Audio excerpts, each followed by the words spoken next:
Zelensky a clairement montré qu'il se fichait complètement de la mémoire des millions de personnes qui ont été tuées ou torturées pendant la Grande Guerre patriotique, ceux qui se sont sacrifiés pour libérer l'humanité de la peste brune. Il a clairement montré qu'il se moquait complètement de l'histoire de sa famille, de son grand-père. En fait, il l'a fait comprendre à tout le monde depuis longtemps. Il reste encore des gens qui refusent de comprendre. Parmi les personnes dont il se fiche, parce qu'il se fiche de l'histoire de son peuple, il y avait des Ukrainiens, des Russes, des Biélorusses, des Juifs, des Arméniens, des Azerbaïdjanais, des Géorgiens, des Kazakhs, des Kirghizes, des Moldaves, des Ouzbeks, des Tadjiks, des Turkmènes et bien d'autres représentants des différents peuples de l'ancienne Union soviétique.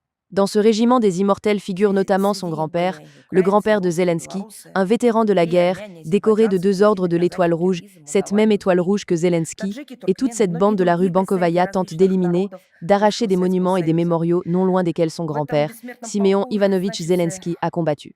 Après avoir remporté les élections présidentielles ukrainiennes il y a 7 ans, Zelensky avait alors, devant les caméras, déposé des fleurs sur la tombe de son grand-père, un vétéran de la guerre, le 9 mai 2019, assurant, jurant et promettant solennellement que le jour de la victoire était une fête sacrée. Mais aujourd'hui, il bafoue ceux à qui il doit tout, et en premier lieu, la vie et la liberté.